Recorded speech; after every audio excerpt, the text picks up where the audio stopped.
በሰው ልጅ የታሪክ መዝገብ ውስጥ ጦርነት ከጥንታዊው የሰይፍና የጋሻ ፍልሚያ ተነስተው ባሩድና መድፍን አልፎ ከዚያም ሰማይንና ባህርን አቋርጦ አሁን ወደማይዳሰሰውና ወደማይለካው ግዙፍ የህዋ ምህዋር ተሸጋግሯል። የሽግግር ተራ ወታደራዊ ለውጥ ሳይሆን እስካሁን በሆሊውድ የሳይንስ ልብ ወለድ ፊልሞች ላይ ብቻ ተወስኖ የነበረውን አስፈሪ ትዕይንት ወደ ምድራዊ እውነታነት የሚቀይር የታሪክ ምዕራፍ ነው። የእስራኤል መንግስት በተለይም የመከላከያ ሚኒስትሩ እስራኤል ካትዝ በቅርቡ ያወጡት ይፋዊ ድፍረት የተሞላበት መግለጫ ዓለምን ወደ አዲስና ወደማይመለስ የታሪክ አዙሪት ውስጥ ከቷታል። እስራኤል በህዋ ላይ የመከላከልና የመረጃ መሰብሰብ ስትራቴጂን ብቻ ሳይሆን ከህዋ ወደ መሬት የሚሰነዘር ቀጥተኛ የጥቃት ጥበብን በመገንባት የዓለማችን የመጀመሪያዋ የህዋ አጥቂ ኃይል ለመሆን መነሳቷን አብስራለች። ይህ እርምጃ የሚሳኤል ቴክኖሎጂን ከምድር ከባቢ አየር ውጪ አውጥቶ በማንኛውም ጊዜና ቦታ ላይ እንደ ሰማያዊ መብረቅ የሚያወርድ ጥቃትን ለመሰንዘር የሚያስችል እጅግ ረቂቅና አደገኛ ኃይል ነው። የመከላከያ ሚኒስትሩ እስራኤል ካትዝ ለብሔራዊ የጸረ ሽብር የገንዘብ ድጋፍ ቢሮ ባደረጉት ንግግር በህዋ ላይ የመሬት ይዞታ ወይንም የህዝብ ብዛት የሚባሉ ምድራዊ መለኪያዎች ትርጉም እንደሌላቸው በግልጽ አስምረውበታል። የእሳቸው ራዕይ እስራኤልን በዓለም ዙሪያ ካሉ ሀያላን አገራት ሁሉ ቀድማ የህዋን መሳሪያነት በተግባር ላይ የምታውል የመጀመሪያዋ አገር ማድረግ ነው። ይህ ስትራቴጂ የሚያተኩረው ከላይ ወደ ታች በሚሰነዘሩ የካይኔቲክ ጥቃቶች ላይ ነው። ይህ ማለት ምንም አይነት ፈንጂ ወይንም ኒውክሌር ሳይጠቀሙ በከፍተኛ ፍጥነትና ግዝፈት ብቻ ማንኛውንም የጠላት ምሽግ አመድ የሚያደርግ የብረት በትር ከህዋ ላይ መልቀቅ ማለት ነው። እስራኤል ይህንን አዲስ የጦር ግንባር ለመክፈት የወሰነችው ባለፉት 6 ወራት በነበረው ሮሪንግ ላየን በተሰኘው መጠነ ሰፊ ጦርነት ውስጥ ያገኘችውን ስልታዊ ተሞክሮ መሰረት በማድረግ ነው። በዚህ ጦርነት ወቅት እስራኤል በሳተላይት መረጃዎች ላይ በነበራት ጥገኝነትና በጠላት ላይ ያሳየችው የቴክኖሎጂ የበላይነት ወደ ህዋ ጦርነት ለመሸጋገር የሚያስችል ሙሉ በራስ መተማመንን ሰጥቷታል። ከእስራኤል የህዋ ሚሳኤል ቴክኖሎጂ በስተጀርባ ያለው እጅግ አስፈሪ ጽንሰ ሐሳብ ሮድስ ፍሮም ጎድ ወይንም ከአምላክ ዘንድ የሚወረወሩ በትሮች በሚል ስያሜ የሚታወቀው የፕሮጀክት ቶር ዘመናዊ ቅርጽ ነው። ይህ ቴክኖሎጂ በህዋ ምህዋር ላይ የሚሽከረከሩ ሳተላይቶችን እጅግ ከባድና ግዙፍ በሆነ የቱንግስተን ብረቶች በመሙላት አስፈላጊ ሆኖ ሲገኝ እነዚህን ብረቶች ወደ መሬት መልቀቅን ያካትታል። እነዚህ ከህዋ የሚለቀቁ በትሮች በሰዓት ከ10 ሺዎች የሚቆጠሩ ኪሎሜትሮችንና ከዚያም በላይ ፍጥነት በመጓዝ በመሬት ላይ ሲያርፉ የሚፈጥሩት ኃይል ከኒውክሌር ቦምብ ጋር ሊመጣጠን ይችላል። ነገር ግን ምንም አይነት የራዲዮ አክቲቭ ብክለት አይፈጥሩም። ይህ ቴክኖሎጂ እስራኤልን በ15 ደቂቃ ውስጥ በየትኛውም የዓለም ክፍል ላይ ጥቃት እንድትሰነዝር የሚያስችላት ሲሆን ጠላት ጥቃቱ ከየት እንደሚመጣ እንኳን ለማወቅ ጊዜ የማይሰጥ የመብረቅ ያህል ፈጣን እርምጃ ነው። በተለይም ጥልቅ የመሬት ስር ምሽጎችን፣ የኒውክሌር ማብላያዎችንና የጠላት መቆጣጠሪያ ማዕከላትን ለማውደም ይህንን የመሰለ መሳሪያ በዓለም ላይ የለም።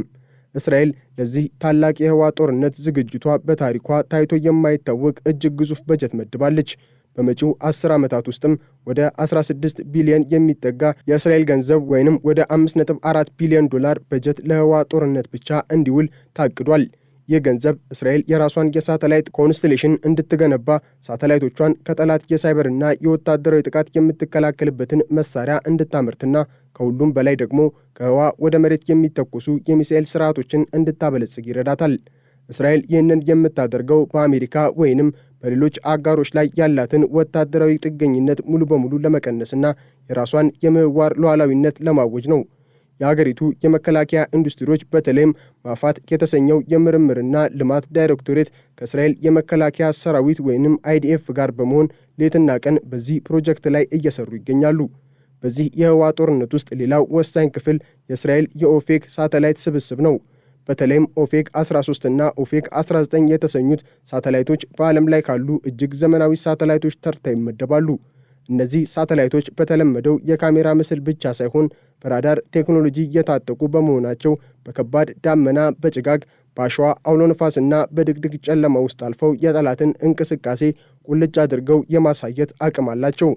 እነዚህ ሳተላይቶች ለሚተኩሱት የህዋ ሚሳኤሎች እንደ መለኮታዊ አይን ሆነው የሚያገለግሉ ሲሆን በትክክለኛው ቅጽበትና ቦታ ላይ ጥቃት እንዲፈጸም መረጃዎችን በሰከንድ ውስጥ ወደ ምድር ያስተላልፋሉ። ይህ ማለት እስራኤል መላውን ዓለም በተለይም የመካከለኛው ምስራቅን ቀጠና በቀጥታ ስርጭት እንደምትመለከትና በማንኛውም ጊዜ ደግሞ ከሰማይ በሚመጣ ኃይል ጠላቶቿን መምታት እንደምትችል የሚያረጋግጥ ነው።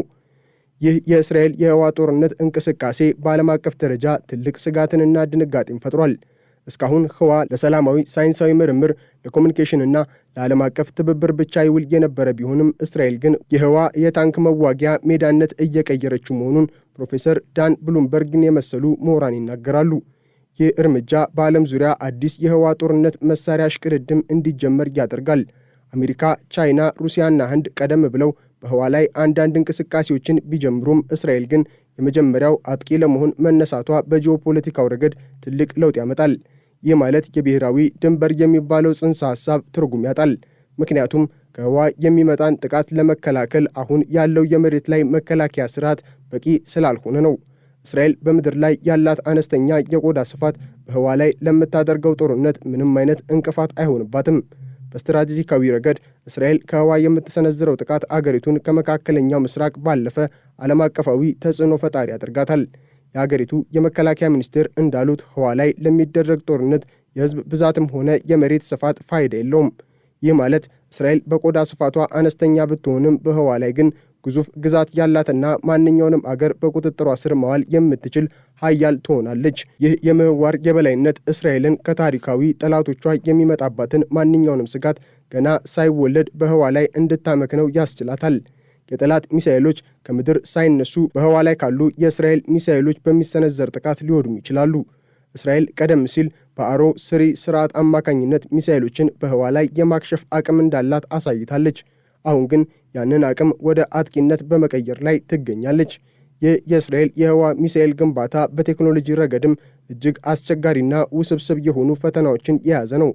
አንድ የቱንግስተን በትር በህዋ ምህዋር ተለቆ ወደ መሬት ሲወርድ የሚፈጥረው ከፍተኛ ግጭትና ግፊት ብረቱን ወደ ፕላዝማነት የመቀየር ባህሪ አለው። ይህ እንዳይሆንና ብረቱ ሳይቀልጥ ኢላማውን እንዲመታ ለማድረግ እስራኤል እጅግ የረቀቀ የሙቀት መከላከያና የቁጥጥር ስርዓት እየገነባች ነው። በተጨማሪም ህዋ ላይ የሚቀመጡ የጦር መሳሪያዎችን በኃይል ለመመገብና የኮሚኒኬሽን መስመሮችን በጠላት እንዳይጠለፉ ለማድረግ ከፍተኛ የኤነርጂና የሳይበር ደህንነት ስራዎች እየሰራች ነው። እስራኤል ምርጥ አእምሮዎችን እየመለመለች መሆኗን የገለጸችውም ለዚህ ውስብስብ የሳይንስ ፈተናዎች ምላሽ ለመስጠት ነው። በሌላ በኩል ይህ ፕሮጀክት የእስራኤልን የውስጥ ፖለቲካና የኢኮኖሚ ሚዛንም እየፈተነው ነው።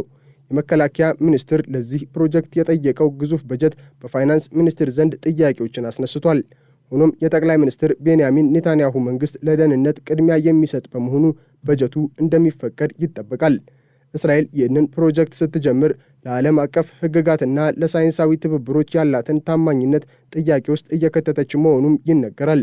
ነገር ግን ለእስራኤል መሪዎች የአገር ደህንነት ከምንም በላይ ቅድሚያ የሚሰጠው ጉዳይ ነው። ህልውናችን አደጋ ላይ ባለበት ወቅት ህዋን እንደ መደበኛ የሳይንስ ላቦራቶሪ ማየት አንችልም የሚል ጽኑ አቋም አላቸው። ይህ የእስራኤል የህዋ ሚሳኤል ግንባታ በዓለም ዙሪያ ካሉ አጋሮቿ በተለይም ከአሜሪካ ጋር ያለውን ግንኙነትም አዲስ ቅርጽ እንዲይዝ ያደርገዋል። አሜሪካ የራሷን ጎልደን ዶም የተሰኘ የህዋ መከላከያ ስርዓት ለመገንባት እያሰበች ባለችበት ወቅት እስራኤል የራሷን ገለልተኛ የጥቃት ስርዓት መገንባቷ ዋሽንግተንን ሊያስገርም ይችላል። ሆኖም እስራኤል ዓላማዋ በጥቃትም የመጀመሪያው መሆን በመሆኑ ከአጋሮቿ ጋር ያላት ትብብር ወደፊት እንዴት እንደሚቀጥል የሚታይ ይሆናል። እስራኤል ግን የራሷን የቴክኖሎጂ የበላይነት በመጠቀም በህዋ ላይ ብቸኛና ሀያል ተዋናይ ለመሆን ቆርጣ ተነስታለች። ይህ የእስራኤል የህዋ ስትራቴጂያዊ ለውጥ ከአገሪቱ ታሪካዊ የመከላከያ ፍልስፍና ጋር ሲነጻጸር እጅግ አብዮታዊ የሚባል እርምጃ ነው። እስራኤል ለብዙ አስርት ዓመታት ብረት ለበስ ግንብ ወይንም አይረን ዎል የሚለውን ፍልስፍና ስትከተል ቆይታለች። ይህም ጠላቶቿን በመሬትና በአየር ኃይል በማስፈራራትና በመመከት ላይ የተመሰረተ ነው። አሁን ግን ይህ ግንብ ወደ ሰማይ ተመንጥቆ የምህዋር ግንብ ሆኗል። የመከላከያ ሚኒስትሩ እስራኤል ካትዝ ይህንን ራዕይ ሲያቀርቡ እስራኤል ከአሁን በኋላ በመሬት ላይ ባላት ጠባብ ስፋት አትገደብም የሚል ትልቅ መልእክት ለዓለም አስተላልፏል። በህዋ ላይ እስራኤል ልክ እንደ ታላቅ ሀያላን ሀገራት ሁሉ ሰፊና ወሰን የለሽ ግዛት ይኖራታል። ይህ ግዛት ደግሞ በባንዲራ የሚታጠር ሳይሆን በሳተላይቶች መረብና በከፍተኛ ፍጥነት በሚጓዝ የሚሳኤል ስርዓቶች የሚጠበቅ ነው። ወደ ቴክኖሎጂው ዝርዝር ስንመለስ እስራኤል ልታበለጽገው ያሰበችው የህዋ ሚሳኤል ስርዓት ከባህላዊው የሚሳኤል ቴክኖሎጂ በእጅጉን የራቀ ነው። ባህላዊው ሚሳኤሎች ከመሬት ተተኩሰው ከባቢ አየርን ጥሰው ወደ ህዋ ከወጡ በኋላ በድጋሚ ወደ መሬት ይወርዳሉ። እስራኤል ያሰበችው ግን ቀድሞውኑ ህዋ ላይ የሚኖሩና በምህዋር ውስጥ የሚሽከረከሩ ተጠባባቂ ገዳዮችን ነው። እነዚህ መሳሪያዎች ልክ እንደ ተወርዋሪ ኮከብ በማንኛውም ቅጽበት ትዕዛዝ ሲሰጣቸው ከምህዋራቸው ወጥተው ወደ መሬት ይወረወራሉ። የቱንግስተን በትሮች ከመሬት ስር ያሉ ምሽጎችን ለመምታት የሚመረጡበት ምክንያት ይህ ብረት እጅግ በጣም ጥቅጥቅ ያለና ሙቀትን የመቋቋም አቅም ስላለው ነው። አንድ የቱንግስተን በትር በሃይፐርሶኒክ ፍጥነት ወደ መሬት ሲመታ የሚፈጥረው ኃይል ከብዙ ሺህ ቶን ቲኤንቲ ፈንጂ ጋር እኩል ነው። ይህ ማለት እስራኤል ምንም አይነት ኬሚካላዊ ወይንም ኒውክሌር ፈንጂ ሳትጠቀም በኃይል ብቻ የጠላትን ግዙፍ ወታደራዊ ካምፖችና የኒውክሌር ማብላያዎችን ማውደም ትችላለች። የእስራኤል የጠፈር ምርምርና ልማት ዳይሬክቶሬት በዚህ ረገድ እጅግ ረቂቅ ስራዎችን እየሰራ ይገኛል። ዳይሬክቶሬቱ ከእስራኤል የአየርና የጠፈር ኢንዱስትሪ ጋር በመሆን ሳተላይቶችን እንዴት የጦር መሳሪያዎችን ተሸክመው ለረጅም ጊዜ በህዋ ላይ መቆየት እንደሚችሉ እያጠኑ ነው። ይህም የጠፈር ሎጂስቲክስ የሚባል አዲስ የሳይንስ ዘርፍ የፈጠረ ሲሆን መሳሪያዎቹ በህዋ ላይ እያሉ እንዴት እንደሚጠገኑ፣ ነዳጅ እንደሚሞሉና ከጠላት ሳተላይቶች ጥበቃ እንደሚከላከሉ ይተነትናል። እስራኤል የጠላት አገራት የእሷን ሳተላይቶች ለማውደም የሚጠቀሙባቸውን ሳተላይት አውዳሚ ሚሳኤሎች ለማምከን የሚያስችሏትን የራሷን የህዋ መከላከያ ጋሻም እየገነባች ነው። ይህ ማለት በህዋ ላይ የሚደረግ ጦርነት እስራኤልን ለማጥቃት የማያጋልጥ ይልቁንም ጠላቶቿን ብቻ የሚያደቅ መሆኑን ያረጋግጣል። በኢኮኖሚው ረገድ ለዚህ ፕሮጀክት የተመደበው 16 ቢሊዮን ሼክል እጅግ ከፍተኛ ቢመስልም ለረጅም ጊዜ የአገር ደህንነት ግን ትርፋማ ኢንቨስትመንት ተደርጎ ነው የሚወሰደው። አንድን ኤፍ-35 ተዋጊ ጀት ለማብረርና ጠላት አገር ድረስ ልኮ ጥቃት ለመፈጸም የሚጠይቀው ወጪ፣ ስጋትና የሰው ኃይል መስዋዕትነት እጅግ ከፍተኛ ነው። በህዋ ላይ የተቀመጠ ሚሳኤል ግን ምንም አይነት አብራሪ አይጠይቅም። በጠላት ራዳር በቀላሉ አይታይም። እንዲሁም በደቂቃዎች ውስጥ ስራውን ያከናውናል። ይህ የኢኮኖሚ ኦፍ ስኬል እስራኤልን በረጅም ጊዜ ወታደራዊ ወጪዋን እንድትቀንስና ይበልጥ ውጤታማ እንድትሆን ያደርጋታል። የፋይናንስ ሚኒስቴር ጥያቄ ቢያነሳም የመከላከያ ባለሙያዎች ግን ይህ የህልውና ዋጋ ነው በማለት ይከራከራሉ። ከዚሁ ጋር ተያይዞ እስራኤል የህዋ ጦርነቱን ከሳይበር ደህንነት ጋር እያቆራኘችው ነው። ህዋ ላይ የሚገኙ ሳተላይቶችና የሚሳኤል ስርዓቶች የሚመሩት በረቂቅ የኮምፒውተር ፕሮግራሞችና በሳተላይት ሊንኮች በመሆኑ እነዚህ መስመሮች በጠላት እንዳይጠለፉ እስራኤል እጅግ ዘመናዊ የሆነ ኳንተም ኢንክሪፕሽን መጠቀም ጀምራለች። ይህ ቴክኖሎጂ እስራኤል በህዋ ላይ የምታደርገውን ማንኛውንም እንቅስቃሴ ጠላት እንዳያየውና እንዳያስተጓጉለው ያደርጋል። እንዲያውም እስራኤል በህዋ ላይ ሆና የጠላትን የኮሙኒኬሽንና የኤሌክትሪክ መሠረተ ልማቶችን በማሽመድመድ አቅም እያበለጸገች ነው። ይህ ማለት የሚሳኤል ጥቃቱ ከመፈጸሙ በፊት ጠላት አገር ሙሉ በሙሉ በጨለማና በኮሙኒኬሽን መቆራረጥ ውስጥ እንደምትወድቅ ይደረጋል። የእስራኤል የህዋ ሚሳኤል ግንባታ የታሪክ ተመራማሪዎች የመካከለኛው ምስራቅ የህዋ ዘመን ብለው የሚጠሩት አዲስ ምዕራፍ መጀመሪያ ነው። ይህ ምዕራፍ እስራኤልን ከምድር ስጋቶች በላይ አውጥቶ በከዋክብት መካከል የምትኖርና ጠላቶቿን ከሰማይ የምትቀጣ ኃያል አገር ያደርጋታል። የሰማዩ ነጎድጓድ የእስራኤል ድምፅ ነው። የህዋው ሚሳኤል ደግሞ የጽዮን በትር ነው። ይህ ኃይል እስራኤልን ለዘመናት ከሚጠብቃት የእስራኤል አምላክ ጥበቃ ጋር የሚመሳሰል ዘመናዊ መሳሪያ ሆኖም ይወሰዳል። ሰማዩ አሁን የእስራኤል ነው። ምድርም በዚያ ሰማይ ስር ሆና የእስራኤልን የበላይነት ትመሰክራለች። እስራኤል ወደፊት የምታደርገው ጉዞ ወደ ከዋክብት ነው። ከዚያ ሆኖ የሚሰነዘረው ጥቃት ደግሞ የጠላቶቿን ምሽግ አመድ የሚያደርግ የሰማያት ቁጣ ነው። እስራኤል የህዋን ምስጢር ትቆጣጠራለች። የጠላቶቿ ዕጣ ፈንታም አሁን በዚያ በህዋ ላይ የሚሽከረከረው የእስራኤል የሞት መሳሪያ እጅ ላይ ወድቋል። ዓለም ይህንን ታላቅ ለውጥ በድንጋጤና በአድናቆት እየተመለከተችው ነው። እስራኤል ግን ራዕይዋን አጽንታ ወደ ህዋ ጥልቀት መጓዝን ትቀጥላለች። የታሪክ መንኮራኩር በእስራኤል እጅ ነው። ወደፊት የሚመጣው ዘመንም የእስራኤል የህዋ የበላይነት ዘመን ሆኖ ይመዘገባል።